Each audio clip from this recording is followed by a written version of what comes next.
Selamat pagi anak-anak, berjumpa lagi dengan Bu Ina. Semoga kalian tetap sehat dan semangat. Hari ini kita akan belajar tentang materi kelas 5, tema 6, subtema 1, pembelajaran 5, tentang perubahan akibat perubahan suhu. Disimak baik-baik ya penjelasannya. Suhu menunjukkan derajat panas benda.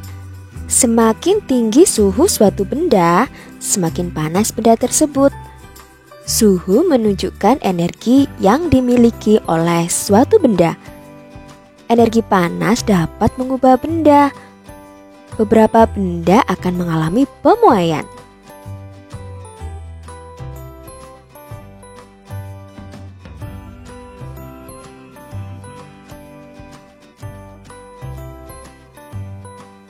Pemuaian panas adalah perubahan suatu benda yang dapat menjadi bertambah panjang, lebar, luas, atau berubah volumenya karena terkena kalor atau panas.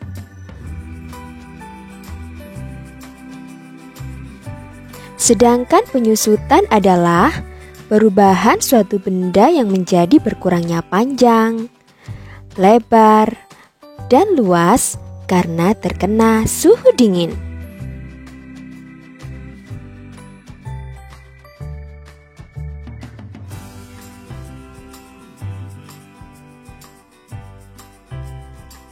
Pemuaian dan penyusutan bisa terjadi pada logam, udara, dan air. Berikut ini adalah beberapa contoh pemuaian dan penyusutan benda karena perubahan suhu dalam kehidupan sehari-hari. Yang pertama, pemasangan kaca jendela. Pernahkah kalian mengamati posisi kaca yang terpasang pada jendela? Atau mungkin kalian pernah melihat proses pemasangan kaca jendela yang dilakukan oleh tukang kayu? Para tukang kayu selalu merancang ukuran bingkai jendela yang sedikit lebih lebar dari ukuran sebenarnya. Mengapa harus demikian?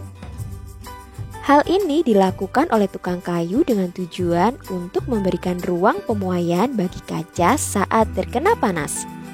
Jika bingkai jendela tidak diberi ruang pemuaian, maka ketika terkena panas akan mengakibatkan kaca menjadi retak atau bahkan pecah.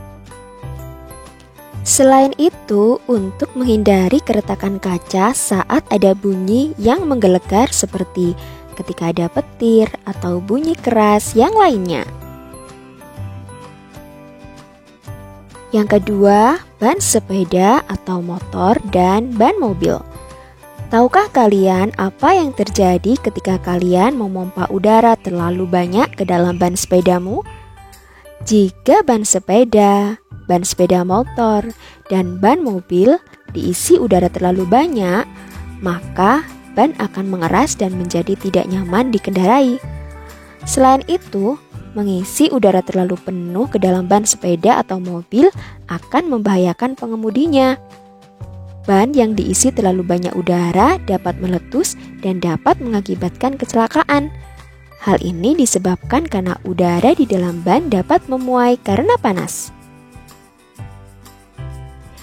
Yang ketiga, kawat atau kabel listrik dan telepon. Apakah kalian pernah memperhatikan bahwa kawat atau kabel telepon dan listrik terlihat mengendur dan tidak tegang? Hal ini dilakukan dengan tujuan agar kawat atau kabel tidak putus pada malam hari ketika mengalami penyusutan. Selain itu, agar kawat atau kabel tidak putus jika tertimpa pohon yang tumbang.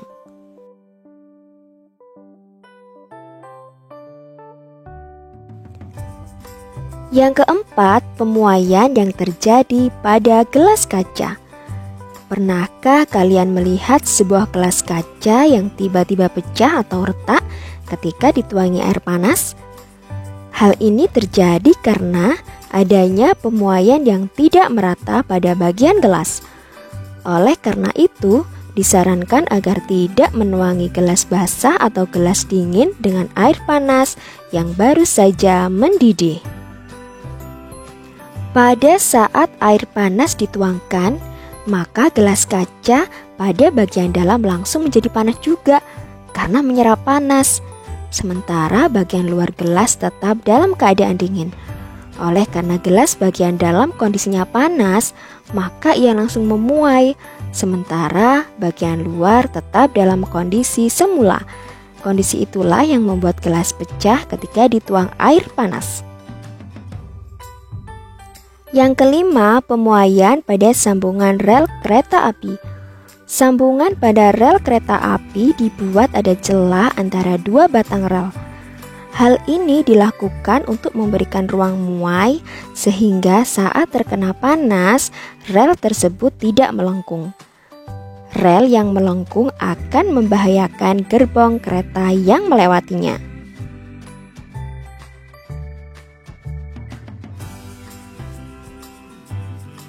Tahukah kalian cara menggunakan termometer klinis atau termometer badan? Termometer akan ditempelkan ke beberapa bagian tubuh, seperti dalam mulut atau ketiak.